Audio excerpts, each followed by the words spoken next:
Buen día. Hoy en ¿De qué hablan? 14 de abril de 2025. Vamos a seguir con la entrevista entre el juez de Andrew Napolitano de su canal de YouTube Judge and Freedom con el profesor Glenn Diesen de la Universidad del Sureste de Noruega. En la primera parte, si se recuerdan, Diesen expuso cómo la Unión Europea ha abandonado la diplomacia por la confrontación con Rusia. Ahora analizaremos las consecuencias de esta política. ¿Puede Europa sobrevivir militar y económicamente sin Estados Unidos? ¿Cómo ven los europeos a Trump? ¿Y por qué las élites insisten en una narrativa única? Así que vámonos de lleno ya a la entrevista. Right. ¿Siguen los líderes de la Unión Europea manifestando una actitud belicista hacia Rusia como lo ha hecho Ursula von der Leyen y en menor medida Keir Starmer y el presidente Macron? Sí, mucho. Hubo un artículo recientemente en Político que confirmaba que algunos diplomáticos europeos están preocupados porque la jefa de política exterior de la Unión Europea, Kaja Kallas, parece excederse un poco del lenguaje acordado porque habla más o menos como si estuviéramos en guerra con Rusia.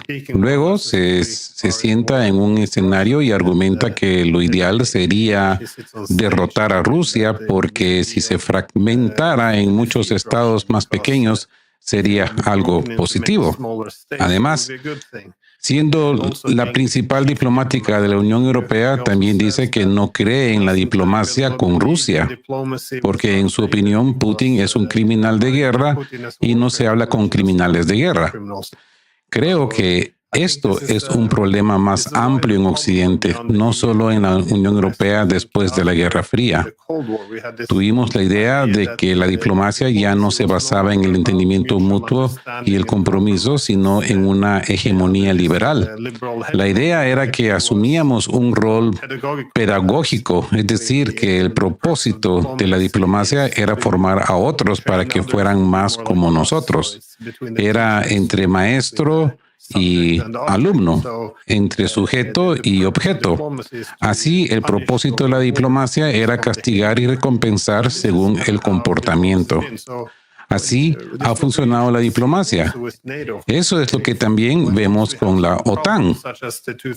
Cuando hay problemas, como en 2008 con la guerra de Georgia, lo primero que hizo el Consejo de la OTAN Rusia fue suspender todas las conversaciones y la cooperación porque tenemos que castigar a quienes no están de acuerdo con nosotros. Bueno, mi gente, aquí en la entrevista estamos viendo la retórica belicista y un abandono a la diplomacia. El profesor Diesen señala que figuras como Ursula von der Leyen o Kaja Kallas han adoptado un lenguaje casi de guerra, tratando a Rusia como un enemigo que debe ser derrotado, incluso fragmentado. Lo más preocupante es que esta retórica es meramente simbólica. Kaja Kallas, como jefa diplomática, afirma que no cree en dialogar con Rusia, lo cual contradice el rol esencial de su cargo, que es de ser diplomática. Esta señora sí que le está ganando al señor Borrell. Por lo menos el señor Borrell, pues tenía un poco de astucia, de inteligencia, pero esta señora sí habla sin medida. Y bueno, aquí podemos ver la calidad de diplomáticos que tenemos en Europa. Y es lamentable, pues, sinceramente, es vergonzoso. Y no sé cómo pueden denominarse diplomáticos si ni siquiera saben articular la palabra de diplomacia y enfrentarse en diálogos, sino que solamente con narrativas absurdas y agresivas. ¿Qué clase de diplomacia es esta? Pero bueno, aquí más adelante vamos a ver la siguiente pregunta de George Napolitano. Esta es la escuela de diplomacia de Joe Biden y Anthony Blinken. En lugar de hablar con el adversario, lo que se intenta es aislarlo y, por supuesto, eso empeora las cosas. Quiero decir, los líderes de la Unión Europea como Van der Leyen, Starmer, aunque ya no están en la Unión Europea, las élites europeas, ¿realmente no quieren que termine la guerra? Pues al parecer no.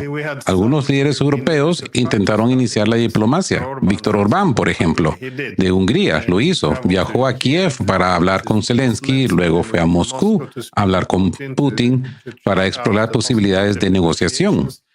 Al volver a Europa, fue abiertamente castigado por la Unión Europea y cuando los medios lo informaron, en toda Europa omitieron la parte de que también fue a Ucrania. Solo dijeron que fue a Rusia para poder presentarlo como un títere de Putin.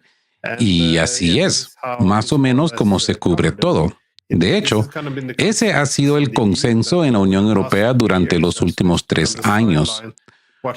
Nos quedamos al margen viendo morir a cientos de miles de jóvenes y ni siquiera se intentó una diplomacia básica para mitigar al menos los excesos de la guerra. Y esto se ha interpretado como algo moral, como que nos mantuvimos firmes, que no hablamos, que aislamos a Rusia, aunque eso tampoco es del todo cierto. Creo que el concepto de diplomacia se ha dañado gravemente en los últimos 30 años. Y esta fue una de mis recomendaciones también para Trump y su administración cuando se relacionaron con Rusia. Escuchar lo que Sergei Lavrov ha dicho durante los últimos 20 años. Ha repetido una cosa, que después de la Guerra Fría abandonamos la diplomacia y la reemplazamos con un lenguaje de ultimátums y amenazas. Y eso es lo que solemos hacer, pero ellos ya no lo aceptan. Así que creo que es importante que el punto de partida sea trazar intereses en conflicto, ver dónde pueden armonizarse. Creo que por ahí va el camino. Diplomacia punitiva versus diplomacia de entendimiento. El profesor critica el enfoque actual heredado de la hegemonía liberal, en que el occidente actúa como un maestro que recompensa o castiga según el comportamiento de otros países. Este tipo de diplomacias, según el profesor Thyssen, reemplazó la búsqueda de entendimiento mutuo por una pedagogía moralista que genera más confrontación y cooperación. Y esto es lo que han querido venir a imponernos acá en Latinoamérica y en muchos otros países. Seguimiento impuesto a la fuerza por estas élites de Occidente. Pero como ustedes pueden ver, mi gente, no les está funcionando en este momento, no les está yendo bien porque esta vez no se están confrontando con Irak o Afganistán o Libia, se están confrontando con una potencia nuclear, se están confrontando con Rusia.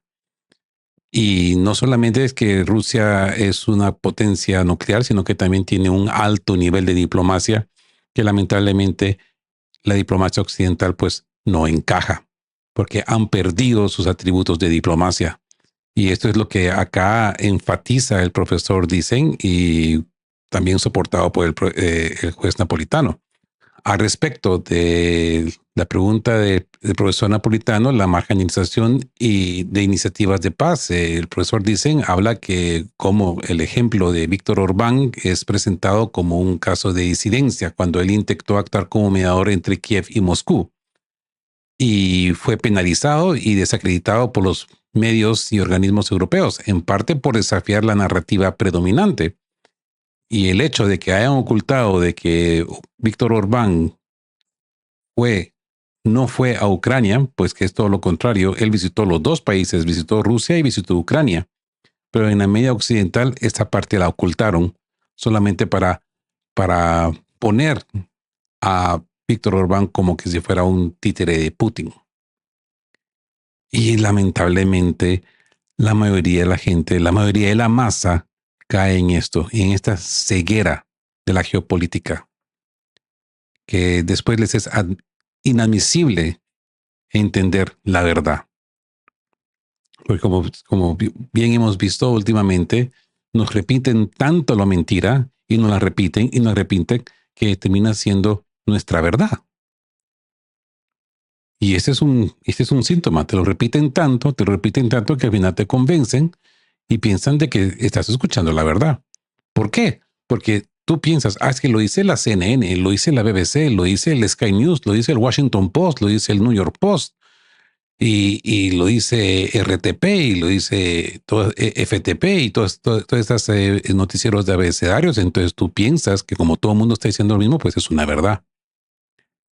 Lo que realmente está sucediendo que todos estos medios de comunicación son auspiciados con fondos, por ejemplo, de la USAID, que ya lo sabemos perfectamente bien. Lo que no muchos mencionan también es la NED, que es otra organización donde Victoria Nuland está sentadita ahí organizando la orquesta.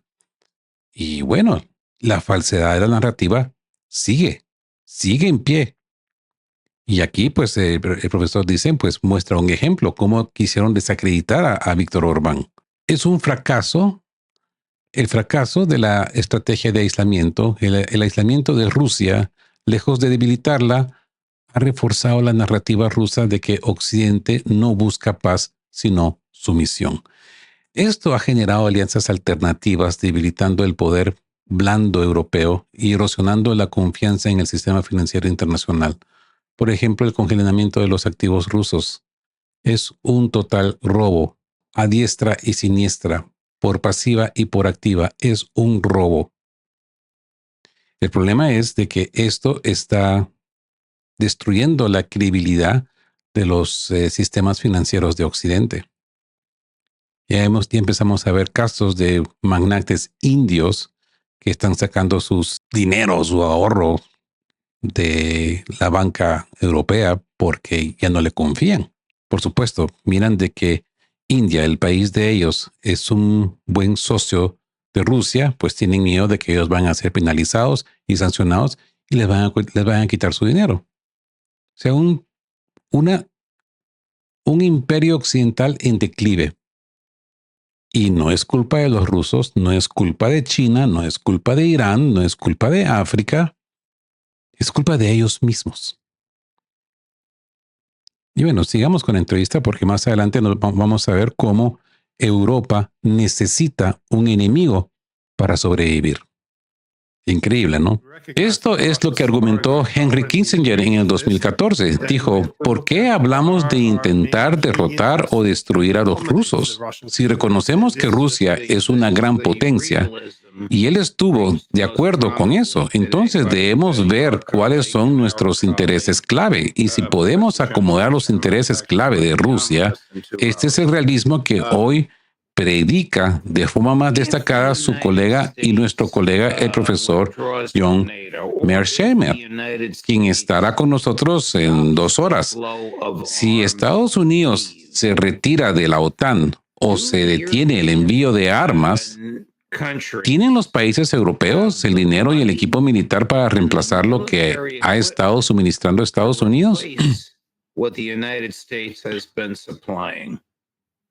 No. Esa ha sido la ambición, la idea de que podemos ocupar el lugar de los estadounidenses, pero es absurdo. No pudimos derrotar a los rusos en 3 años con Estados Unidos y la OTAN es básicamente Estados Unidos.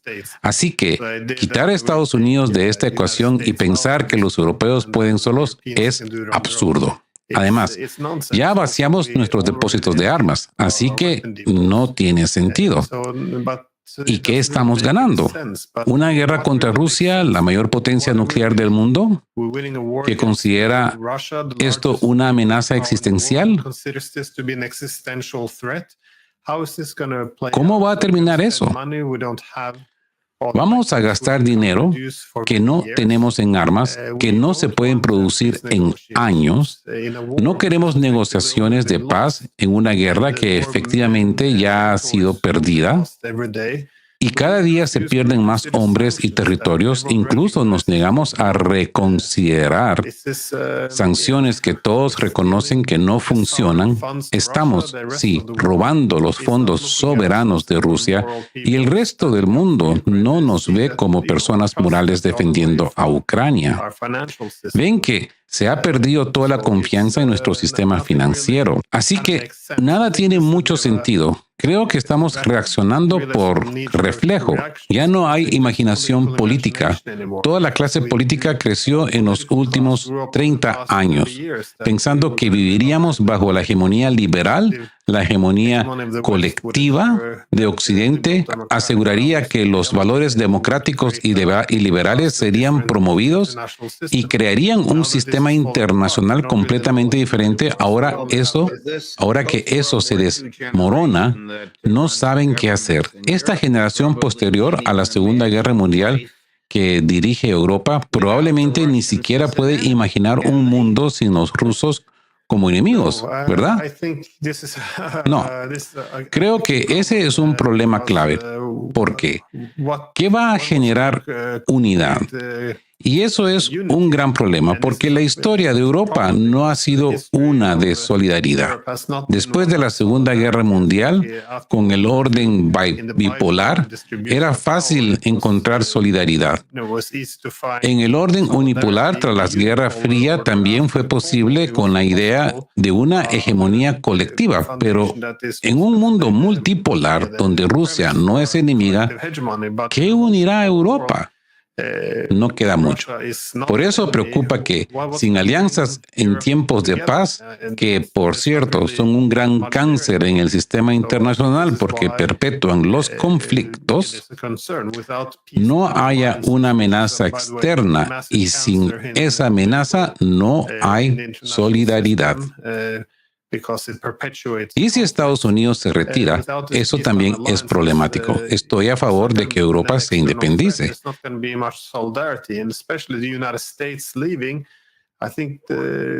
Salga del sótano de Estados Unidos, pero Estados Unidos también es un gran pacificador del continente y tiene prioridades más importantes en este mundo multipolar. Quiero volver al hemisferio occidental. ¿Quiere enfocarse en Asia? ¿Europa ya no es prioridad? ¿Qué haremos cuando Estados Unidos deje de priorizar Europa y se retire parcialmente? Es una discusión que debemos tener. Pregunta fascinante. Total dependencia europea de Estados Unidos y el problema estructural de su seguridad. El profesor Dicen habla y pone en evidencia un punto mucho más veces omitido. Europa no está preparada militar ni logísticamente para sustituir el rol de Estados Unidos en la OTAN.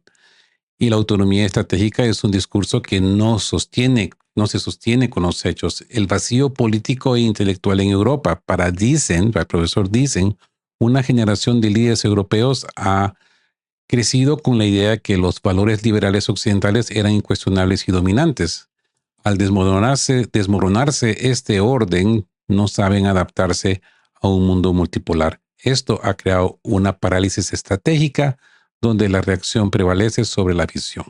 Y lo acaba de mencionar hace muy poco Sergei Lavrov en Antalya, en Turquía, donde él se refería que en el siglo XVII y XVIII, pues con los zares se hablaba, no se firmaban acuerdos, sino que se valoraba y se honraba la palabra. Solo se hagan acuerdos de palabra y se cumplían. Ya lo que Sergei Lavrov dice de que hoy en día la OTAN aparentemente no tiene ningún familiar o ninguna relación con esta gente que trataba y honraba su palabra, porque hoy día, aunque hagan 50,000 escritos, pues ni siquiera los cumplen. Todo es una farsa y es una mentira después de otra mentira solamente para crear sumisión y obligar a las gentes, a los otros países, a hacer lo que ellos ordenan. No hay diplomacia en la OTAN, no hay diplomacia en Europa y lamentablemente, no lamentablemente, gracias a hoy en día, pues nos encontramos ahora en un mundo multipolar Y lamentablemente, pues en ese caso sí, lamentablemente, pues ellos no encajan porque están acostumbrados a ser los colonos del mundo. Pero bueno, escuchemos las últimas preguntas. Pregunta fascinante. Ahora quiero hacer algunas preguntas sobre el presidente Trump.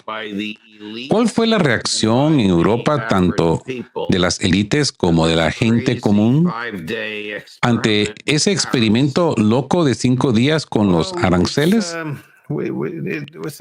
Fue algo parecido a lo de Ucrania o a la retirada de Europa. Nunca debatieron mucho. El razonamiento detrás más bien fue algo como: Trump está loco, es malo. No me malinterpretes. Creo que esos aranceles no fueron una gran idea.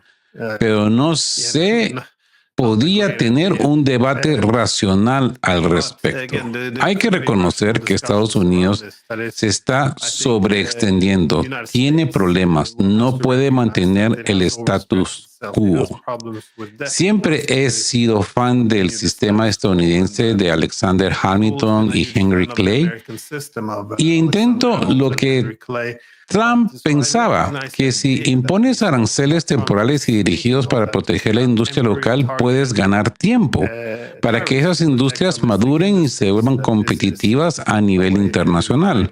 Pero sigo siendo muy crítico con esto, porque necesitas tener capacidad industrial real para reemplazar importaciones.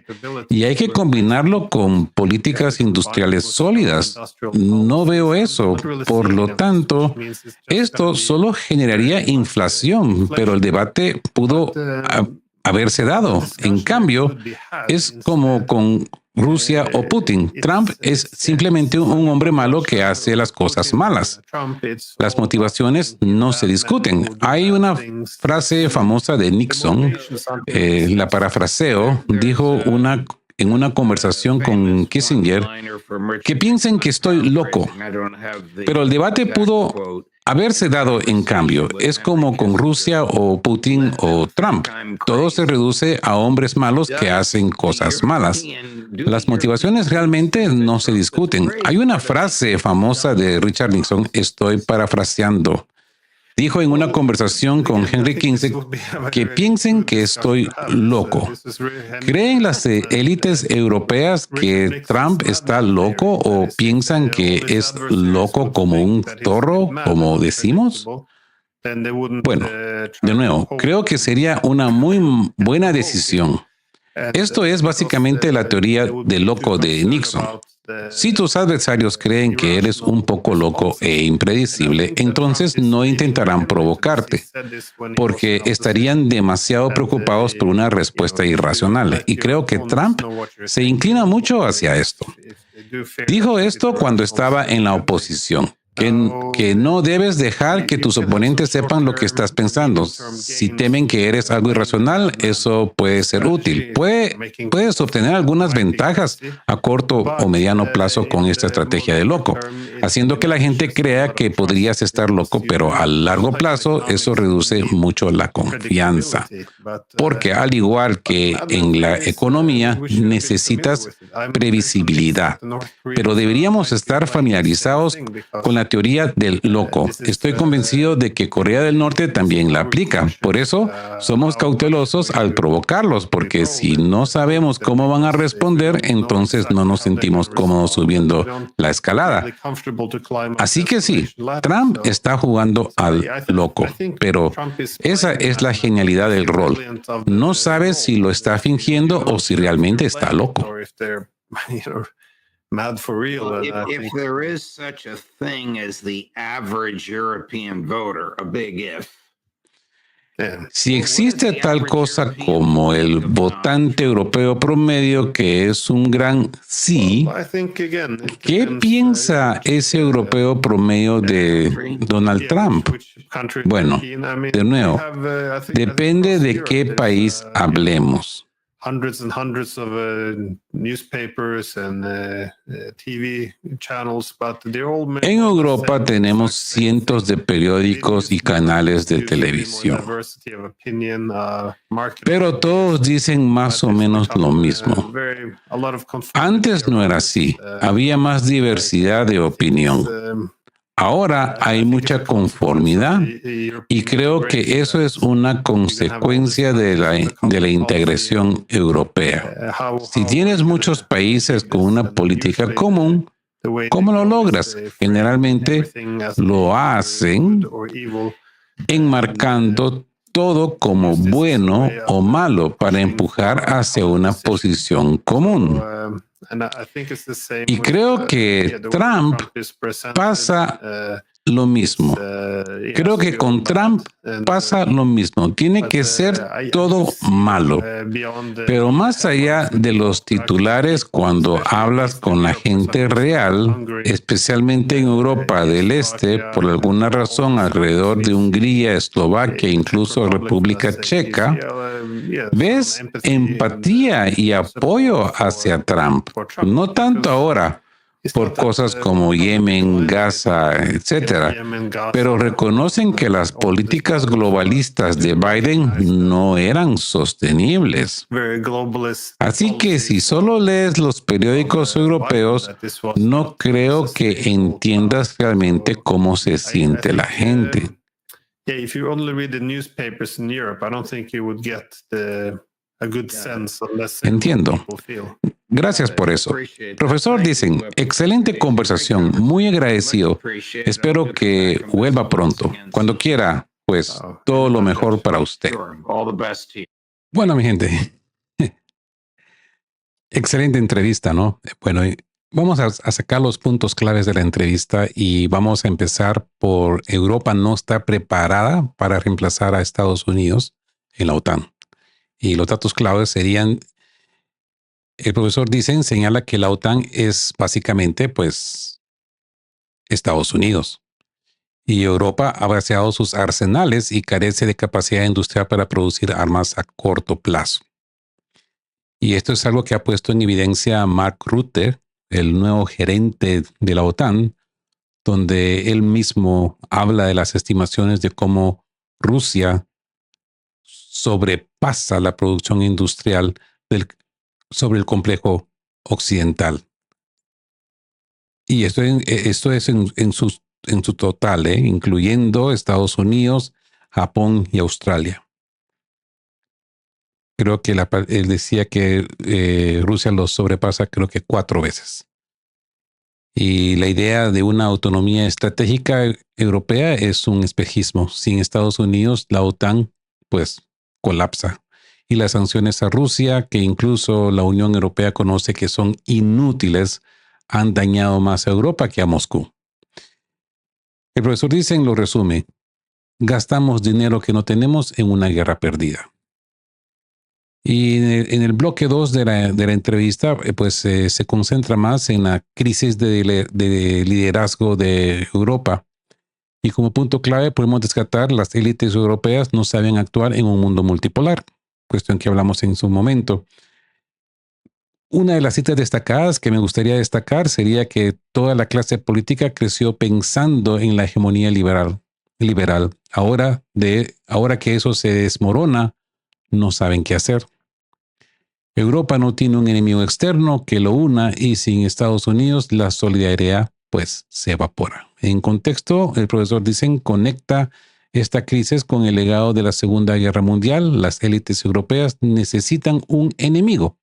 En dado caso sería Rusia, para justificar su existencia. Sin él y con Estados Unidos enfocado en Asia, Europa queda pues a la deriva. Y en la última sección de Trump y Europa, la teoría del loco de Nixon y Trump utiliza la impredecibilidad. ¿Está loco o es un genio para ganar ventajas tácticas?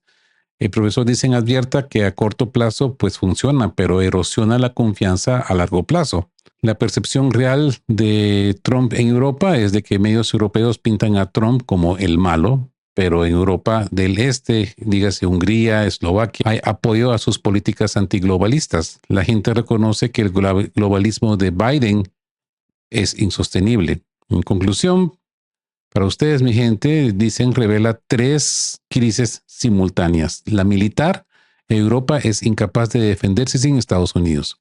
De identidad, las élites no aceptan un mundo donde Rusia no es el enemigo. Y la mediática, la prensa europea homogeniza el discurso para la ciudadanía disidente. Así que, ¿creen ustedes, pues, que Europa puede reinventarse sin depender de Estados Unidos o de un enemigo externo? Háganmelo saber en los comentarios. Y bueno, espero que les haya gustado este segmento de qué hablan. Y como siempre les digo, mi gente, estén juntos, fuertes, siempre busquen por la verdad y sean justos. Hasta el próximo episodio de qué hablan y que tengan muy buen día.